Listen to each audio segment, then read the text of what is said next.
नमस्कार, स्वागत है तेज हरियाणा के टॉप 25 खबरों की फटाफट बुलेटिन में। आइए आगे बढ़ते हैं टॉप 25 खबरों की ओर। यदि आपने अभी तेज हरियाणा को सब्सक्राइब नहीं किया तो जरूर करें। चूरू में हथियार दिखाकर 12 मिनट में 9 करोड़ का सोना और 8.50 लाख कैश लूटकर भागे 4 बदमाश, 2 हरियाणा में काबू। हिसार जिले में सोमवार देर शाम पुलिस के हाथ एक बड़ी कामयाबी लगी है। पुलिस ने आज कुछ घंटे पहले ही राजस्थान के चूरू में मणप्पुरम फाइनेंस लिमिटेड से दिन दहाड़े 17 किलो गोल्ड व 8.50 लाख रुपए लूट के 2 आरोपियों को पकड़ा है। इन्हें करीब 6 बजे उकलाना सूरेवाला में मोड़ पर पकड़ा गया। राजस्थान पुलिस में संपर्क साधे जाने के बाद वहां से आला अधिकारियों के आने का इंतजार किया जा रहा है। पति के जमीन बेचने के फैसले के खिलाफ महिला ने 2 बेटों के साथ खाया जहर, 2 ने तुरंत और 1 ने उपचार के दौरान तोड़ा दम। हरियाणा के हिसार जिले के हांसी कस्बे में गांव सीसर खरबाला में एक परिवार के लिए जमीनी विवाद जानलेवा बन गया। परिवार के 3 सदस्यों ने सोमवार को जहर खाकर खुदकुशी कर ली। सूचना के बाद पुलिस ने तीनों शवों को पोस्टमार्टम के लिए भिजवाकर मामले की जाँच शुरू कर दी है। हरियाणा में दम तोड़ रहा कोरोना। सोमवार को 268 केस आए सामने। 10 जिलों में 10 से भी कम संक्रमित मिले। हरियाणा में कोरोना संक्रमण दम तोड़ने लगा है, परंतु संक्रमण से मरने वालों का आंकड़ा अभी भी चिंता बढ़ा रहा है। रविवार को कोरोना से 43 लोगों की मौत हुई थी। वहीं सोमवार को भी 40 लोग कोरोना से मर गए और 268 नए केस सामने आए हैं। राहत की बात है कि सोमवार को 10 जिलों में 10 से भी कम केस मिले। सोमवार को 812 लोग कोरोना को मात देकर ठीक हुए हैं, जिसके बाद एक्टिव केस घटकर 4077 रह गया है और रिकवरी दर 98.29% पर पहुंच चुका है। प्रदेश में अब तक कुल 7,66,129 केस मिल चुके हैं, जिनमें से 7,53,020 ठीक हो चुके हैं और 9,032 की मौत हो चुकी है। फरीदाबाद में कल 10,000 घरों को तोड़ेगा प्रशासन। पूरा क्षेत्र पुलिस छावनी में तब्दील। देखें पूरा मामला।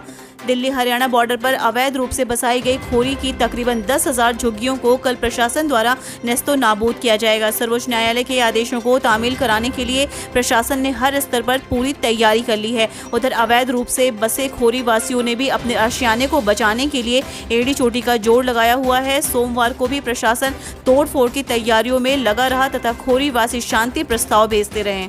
7,000 करोड़ रुपए के निवेश से 31,000 लोगों को रोजगार देगी हरियाणा सरकार। क्या है योजना? उप मुख्यमंत्री दुष्यंत चौटाला ने बताया कि राज्य सरकार एयरोस्पेस और डिफेंस इक्विपमेंट प्रोडक्शन के क्षेत्र में प्रदेश को उत्तर भारत में एक अग्रणी MRO हब बनाना चाहती है। इससे न केवल नागरिक विमान बल्कि रक्षा विमान लाभान्वित होंगे। यह हब बनने से सभी एयरलाइंस को रखरखाव की लागत भी कम हो जाएगी। उन्होंने बताया कि अगले 5 वर्षों में राज्य सरकार का लक्ष्य एरोस्पेस व डिफेंस इक्विपमेंट प्रोडक्शन सेक्टर में 7,000 करोड़ का निवेश कर प्रत्यक्ष एवं अप्रत्यक्ष रूप से करीब 31,000 युवाओं के लिए रोजगार के अवसर पैदा करना है। फरीदाबाद के 12 पुलिसकर्मियों के खिलाफ FIR दर्ज। पुलिस पर हमले के आरोप में 200 पर केस दर्ज, 8 पकड़े। पुन्हाना में जमालगढ़ के युवक जुनैद की 11 जून को हुई मौत के मामले में रविवार को युवक की मां खतीजा ने फरीदाबाद पुलिस पर कार्रवाई के लिए बिछौर थाने में शिकायत दर्ज कराई। परिजनों ने आरोप लगाया कि युवक की मौत फरीदाबाद पुलिस द्वारा हिरासत में की गई पिटाई के कारण हुई। बिछौर थाना प्रभारी रमेश चंद ने बताया कि परिजनों की शिकायत पर फरीदाबाद पुलिस के साइबर सेल के जवान SI Rajesh, SI Surjeet, head constable Naresh व दलबीर, SI नरेंद्र व जावेद, SHO बसंत समेत 7 नामजद व 5 अन्य के खिलाफ 302 व 342, 34 की विभिन्न धाराओं के तहत मुकदमा दर्ज किया गया है। निजी स्कूल संचालक की गोली मारकर हत्या। बेटे की हत्या में मुख्य गवाह था। उचाना हल्के के गांव अलीपुरा में सोमवार सुबह मॉर्निंग वॉक पर निकले एक निजी स्कूल संचालक की गोली मारकर हत्या कर दी गई है। घटना की सूचना मिलने पर उचाना थाना पुलिस मौके पर पहुंची और फॉरेंसिक एक्सपर्ट टीम की सहायता से साक्ष्यों को जुटाया। पुलिस ने मृतक के शव को कब्जे में लेकर नागरिक अस्पताल उचाना के शव गृह में रखवाया है। पुलिस ने मृतक के भाई की शिकायत पर अज्ञात लोगों के खिलाफ हत्या सहित विभिन्न धाराओं के तहत मामला दर्ज कर जाँच शुरू कर दी है। 18 करोड़ में लगाई जाएंगी 12,000 स्ट्रीट लाइटें। तैयार किया जा रहा है खाका।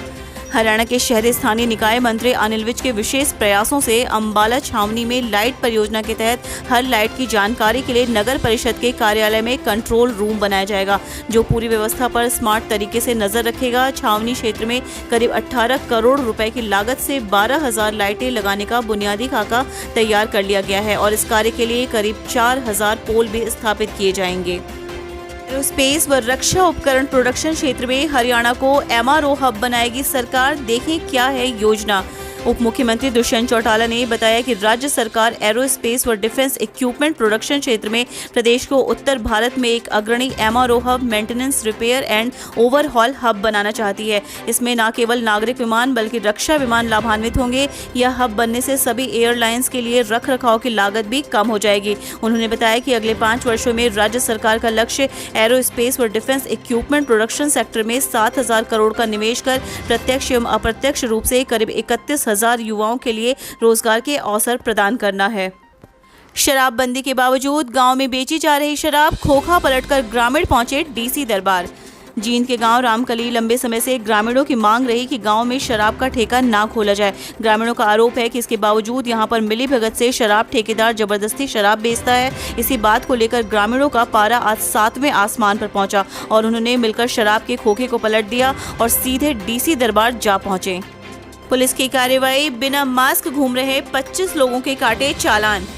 कोरोना को बढ़ने से रोकने के लिए नियमों का सख्ती से पालन करना होगा। सरकार ने मार्केट, बाजार व दुकानों को निर्धारित समय तक खोलने की छूट दे दी है, लेकिन इस स्थिति में लोग मास्क लगाकर ही बाहर निकले तथा सोशल डिस्टेंसिंग का पालन करें।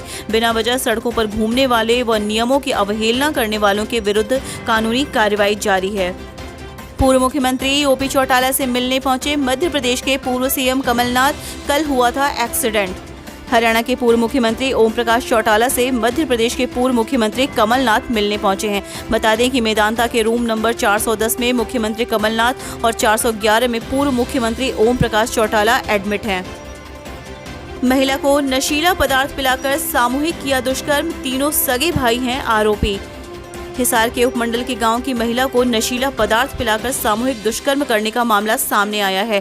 पीड़िता ने इसकी शिकायत पुलिस को दी। पुलिस ने तीनों युवकों के खिलाफ विभिन्न धाराओं के तहत मामला दर्ज कर जांच शुरू कर दी है। मजदूर से मोबाइल छीना, फोन करने पर मांगा मोबाइल तो दी जान से मारने की धमकी। 2 बाइक सवारों ने एक मजदूर से उसका मोबाइल छीन लिया और फरार हो गए। बाद में मजदूर ने जब अपने मोबाइल पर फोन किया तो लुटेरों ने अपना नाम विमल बताते हुए कहा कि अब दोबारा फोन किया तो उसे जान से मार देंगे। श्रमिक ने बताया कि वह गरीब है और उसे मोबाइल की सख्त जरूरत है, उसे मोबाइल लौटा दे। तो लुटेरों ने उसके साथ गाली गलौज की। घटना दिल्ली जयपुर हाईवे स्थित गाँव बनीपुर की है। पीएम किसान सम्मान निधि, अब किसान दंपतियों के अलग अलग सम्मान पर भी चलेगी कैंची।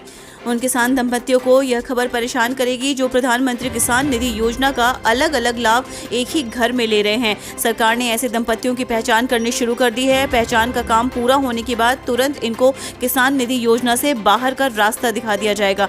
गाइडलाइन के अनुसार पति पत्नी में से किसी एक को ही पीएम किसान निधि की 2,000 रुपए मिलेंगे। यह भी हो सकता है कि जो दंपत्ति पैसा ले चुके हैं उनसे सरकार रिकवरी भी कर ले। गत दिनों सरकार ने 3,000 से अधिक किसानों को प्रधानमंत्री किसान निधि योजना से बाहर कर दिया है। फतेहाबाद में ब्लैक फंगस से एक और मौत, अब तक 16 की गई जान। फतेहाबाद में लगातार ब्लैक फंगस के मरीज आ रहे हैं। सोमवार को रतिया निवासी 60 वर्षीय बुजुर्ग की मौत भी ब्लैक फंगस से हो चुकी है। सोमवार को राहत ये रही कि कोई नया केस नहीं आया। अग्रोहा मेडिकल कॉलेज में 9 मरीजों का उपचार चल रहा है। इसके अलावा किसी अन्य क्षेत्र में मरीज नहीं है। जिले में अब केवल 9 मरीज ही एक्टिव हैं जिनका इलाज चल रहा है। इसके अलावा जिले के 24 मरीज ठीक भी हो चुके हैं। भाजपा कार्यालय की नींव उखाड़ने का मामला, 5 दर्जन किसानों के खिलाफ केस दर्ज, 10 की हुई पहचान। झज्जर में भाजपा कार्यालय के शिलान्यास नींव उखाड़ने के मामले को लेकर सिटी पुलिस ने 50 से 60 किसानों के खिलाफ मामला दर्ज किया है। इनमें 10 लोगों की पहचान हो चुकी है जिनके खिलाफ पुलिस ने नामजद मामला दर्ज किया है, लेकिन अभी तक इस मामले में किसी भी आरोपी की गिरफ्तारी नहीं किए जाने की पुलिस अधिकारियों ने पुष्टि की है। हरियाणा के गृह मंत्री का बड़ा बयान, सरकार को मजबूरन दी गई छूट वापस लेनी होगी।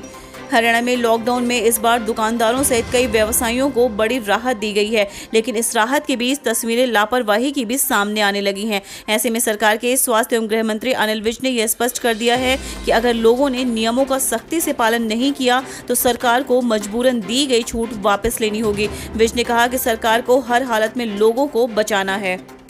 हरियाणा में भाजपा ने किया संगठन विस्तार, कार्यकर्ताओं को सौंपे दायित्व। भारतीय जनता पार्टी ने हरियाणा में संगठन विस्तार किया है। भाजपा प्रदेशाध्यक्ष ओम प्रकाश धनखड़ ने विभागों में प्रभारी एवं सह प्रभारी के नाते कार्यकर्ताओं को अलग अलग दायित्व सौंपे हैं। हरियाणा के इन शहरों में CGHS वेलनेस सेंटर खोलेगी केंद्रीय स्वास्थ्य मंत्रालय। सरकारी कर्मचारियों को मुफ्त मिलेगा बेहतर उपचार। मोदी सरकार ने पंचकुला पर फिर मेहरबानी दिखाई और पंचकुला के दो प्रमुख धार्मिक स्थान माता मनसा देवी और गुरुद्वारा नाडा साहिब को धार्मिक पर्यटन प्रोत्साहन योजना में शामिल करने के बाद अब केंद्रीय स्वास्थ्य मंत्रालय भी पंचकुला को सौगात देने जा रहा है। मंत्रालय ने यहां केंद्र सरकार स्वास्थ्य योजना के तहत वेलनेस सेंटर खोलने का निर्णय लिया है। इस सेंटर में शहर में रहने वाले सरकारी कर्मचारी मुफ्त में बेहतर क्वालिटी वाला उपचार करवा सकेंगे। सिरसा में CIA टीम से मारपीट, पुलिस कर्मचारियों की वर्दी भी फाड़ी, जाने पूरा मामला। शराब का अवैध भंडारण पकड़ने गई CIA डबवाली पुलिस टीम पर दर्जनों महिलाओं व व्यक्तियों ने हमला कर दिया। यही नहीं, हमलावरों ने पुलिस द्वारा अवैध शराब के साथ पकड़े गए एक व्यक्ति को भी पुलिस हिरासत से भगा दिया और पुलिस कर्मचारियों के साथ मारपीट करते हुए वर्दी फाड़ी और सरकारी कार्य में बाधा डाली। इस संबंध में रानिया थाना में दर्जनों महिलाओं व पुरुषों पर केस दर्ज किया है। लिविंग रिलेशन में रह रहे नाबालिग प्रेमी जोड़े ने मांगी सुरक्षा। हाईकोर्ट ने कहा इसे स्वीकार नहीं कर सकते। दो नाबालिगों द्वारा लिविंग रिलेशन में रहते हुए अपनी सुरक्षा की मांग को लेकर दायर याचिका को हाईकोर्ट ने सिरे से खारिज करते हुए कहा कि जब दो बालिगों द्वारा महज कुछ दिनों से साथ रहने भर से लिविंग रिलेशन के दावे को पर्याप्त नहीं माना जा सकता, तो दो नाबालिगों के कुछ दिन साथ रहकर लिविंग इन रिलेशन के दावे को कैसे स्वीकार किया जा सकता है। खराब पड़ी 1 लाख एकड़ भूमि को कृषि योग्य बनाएगी हरियाणा सरकार, बनाया यह प्लान। हरियाणा के कृषि एवं किसान कल्याण मंत्री JP दलाल ने कहा कि प्रदेश के किसानों की खराब पड़ी भूमि को कृषि योग्य बनाने के लिए इस वर्ष 1 लाख एकड़ भूमि को ठीक करने का लक्ष्य रखा गया है। JP दलाल कृषि एवं किसान कल्याण विभाग के वरिष्ठ अधिकारियों की बैठक की अध्यक्षता कर रहे थे। उन्होंने कहा कि सरकार किसानों के साथ मिलकर खराब जमीन को ठीक करेगी, जिसकी रूपरेखा तैयार की जा रही है। हरियाणा के गन्ना किसानों का बकाया भुगतान 10 जुलाई तक। हरियाणा में गन्ना किसानों की बकाया राशि का भुगतान आगामी 10 जुलाई 2021 तक 100% तक कर दिया जाएगा। यह जानकारी हरियाणा के सहकारिता मंत्री डॉक्टर बनवारी लाल ने हरियाणा राज्य सहकारी चीनी मिल प्रसंघ के अधिकारियों के साथ आयोजित समीक्षा बैठक में दी। उन्होंने बताया कि हाल ही के पिराई सीजन 2020-2021 के दौरान सहकारी चीनी मिलों ने 429.35 लाख क्विंटल गन्ने की खरीद की है, जिसकी कुल राशि 1500.83 करोड़ बनती है, जिसमें से 1082.16 करोड़ रुपए की राशि गन्ना किसानों को दी जा चुकी है तथा शेष राशि आगामी 10 जुलाई तक अदा कर दी जाएगी।